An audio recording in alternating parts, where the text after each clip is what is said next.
So let's talk a little bit about this week. What have you done? So tell me about the events you've done this week. You've done all the events. Short version. Skip said I have 30 seconds to wrap it up. We started off meeting as people checking into the inn or houses or coming into town and beating out Hurricane Florence.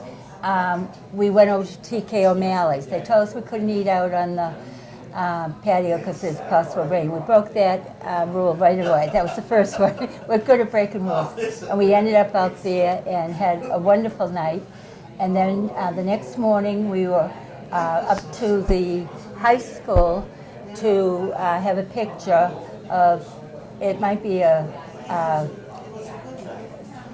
fading memory. It might be the last time. Gate School was our high school, and the gate sign went up to the new Gate School, so luckily we had Scituate High School behind us. We had a picture. Then we went over to GAR Hall, and we had a wonderful speaker, Fred Freitas, who gave a terrific history of the schools in Scituate. Everybody that was coming in from out of town wanted a Maria's sub, of course, so we had delivery of Maria's subs. Then we regrouped, and we went to the Mill Wharf, and we were going to have a harbor cruise on the Easy Rider and maybe the Robert Ladd and one of the other launches, but the rain prevented that, so that made our cocktail hour a little longer. We had a lovely dinner. We had a lot of good fellowship, and then today we got up and made it up here 9:30 for brunch. Right. And here we are. Good. Ronnie, how was it being back at the high school? That's how I really cut in. Actually, I didn't go to all the events, but where they took the picture at the old high school, that's where I cut into it was interesting seeing a lot of old friends, for sure. I've made all the reunions, but we're all getting older. It was fun. We had a good session there. Then we went to the hall and had the speaker on the history. I thought the history was interesting of Scituate. Very. Went way back to the beginning of the high school, and there was 5 sequences of a version of a high school, starting with just a room in the old town hall that got torn down probably in 1950 something. And the gym was upstairs. The gym was upstairs. The selectman's office. Yeah, and that was interesting. everyone got along. And then Then what about the 10 district schools? The Mount Hope and all of Okay, that? That was interesting. they had different schools around town. Before they had the Hadley School and the Jenkins School, they had a number of little satellite schools. Mm-hmm. They were like one-room schoolhouses, I And suspect. the only one that still exists is Mount Hope, which the neighbors use as a gathering. But there were 10 of them. That's how they serviced the town. Just like we had 2 libraries. So I want to talk more about you guys in high school. So what I'm finding out is you all were a little bit of a wild bunch. So I want to hear some wild stories. Tell us again your Ferris Bueller story. Well, we had 2 big events that made world news before the blizzard of '78, where every time the wind blows, we are on world news.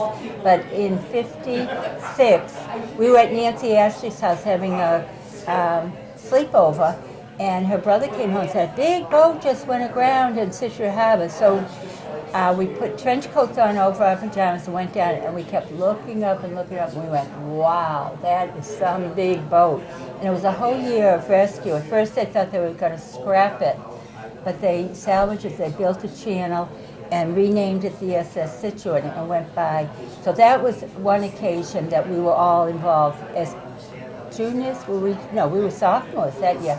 Then the next year, juniors, another boat was coming in, more in control and not in a storm. It was the Mayflower II. So some of the girls said, we should go down to Plymouth. And I said, I think it's coming in the morning. But we did a Ferris Bueller, and we skipped. And we went down, about 8 of us.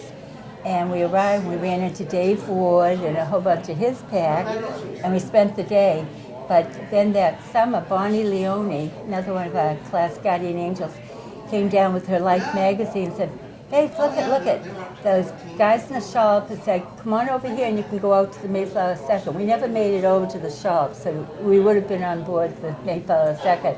And I said, Dave, that was amazing that the magazine came out in the summer, so we never had any repercussions. He said, Faith, I was called in to Eddie Stewart's office the next morning.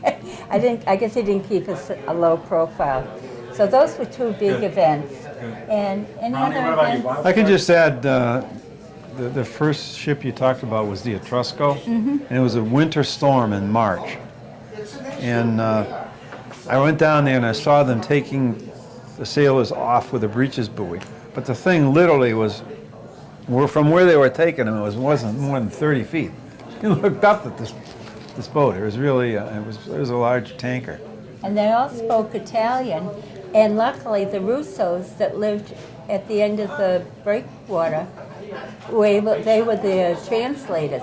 But all summer, you couldn't get through the harbor. Yeah. Everybody came to Scituate. A lot of people were coming to check it out. Yeah. Check out the Ronnie, scene. you played a lot of sports. Tell me about that. Well, I played 3 sports. I played football quite a bit, 3 years. I wasn't eligible my senior year. I was too old to continue. And the same thing with hockey. I was part of the first club hockey team that eventually was turned the next year into the first high school hockey team. And I played baseball a couple of years also. I was involved. I had an older brother that played football too. And I played in college with him in football and also played hockey in college. Any good sports memories that you have? Like any moment in particular? I remember the first year that I played football, we played with a leather helmet without any face guard. I think that was memorable. And looking at pictures of that now, looking back at it, and then subsequently to that, we went to face guards and stuff. I guess one I can remember playing Whitman, and at Whitman when they were going to be state champions, and it was like 30 degrees and it was snowing. It was snowing rain right on the cusp, and it was a nasty day to play. They beat us 21-0. But the following year, I believe, they came back to Scituate, and it was really a nip and tuck game, and we beat them. And in the last end of the game, Paul Johnson and myself did a lot of running to preserve the thing. I scored a couple of touchdowns on that game. I guess that was the thing I remember. Good. Let's back to the school. Let's more about teachers. Who was like the meanest teacher, like the most dreaded teacher? Meanest? Mr. Wilcox, because if you didn't know the answer, he might berate you. And he used to pick on the boys. In his defense, he picked on the boys. He'd go, lad, do you know? Dick would say, no. But one day, I was sitting beside Peter Mahegan, who ended up star of Chronicle, the first Chronicle. He said, Mahegan. And Peter said, Mr. Wilcox, I don't know. And he went, you blockhead, you idiot. He berated him. He said, you'll never amount to anything. And Peter looked at me and then said, why do you pick on me? And I said, look at the other guys. They're not smiling. You're sitting there with a big smile. You're a target, like, take me, take me. Well, later on, Peter and Mary on Chronicle had done a whole wonderful series on the South Shore. And at the end of this program, they said, if you have any comments, please email us. So I immediately ran over and went, Peter, Mr. Wilcox would be so proud of you. Okay, that was interesting. I remember he had his own show on TV. That was pretty interesting. It was wonderful. It's still going, but he's not in it. No. I'd say Bill Johnson, he was a math teacher. He was very good teacher in terms of communicating at a lot of different levels. And Dick over there, he was in the same class, and he did a very rigorous job of teaching, and he expected you to be on guard at all times. He'd give a quick quiz almost every day on a problem, on the homework of what you've been doing, and he counted that to a certain amount of grade. And of course, he was the football coach and the baseball coach, so we got to know him, and he got to know us pretty close. So I'd say he was the most influential. Good. All right, final question. What do you love about Scituate, or what makes Scituate so great? I think that everybody respects the historical background of our town. I think that's why a lot of them are fighting any condos and overdevelopment. That we like I grew up at North Scituate Beach, and I said it was the porch society. Everyone had a wraparound porch. When you walked down the chapel, you waved to everybody on their porch. Now they're putting up monster houses with 3-car garages. I go, where are the porches? But I think what Sandy was saying to us, Sandy, a lot of the people in our class are related to everyone, the people that came, the founders. You still find the Litchfields, the Baileys, and you can pick up where you left off. I was away for 25 years between school and being down in Maryland and then marrying and living inland. And we came back. I picked up right where I left off. Walked into Jamie's one day. Chicky Gates and his high school pal, Gil Wilder, were having breakfast as usual. And I said, it's like a little brigadoon. You know, out of the mist, you go, you explore the world, you come back and you pick up where you left off.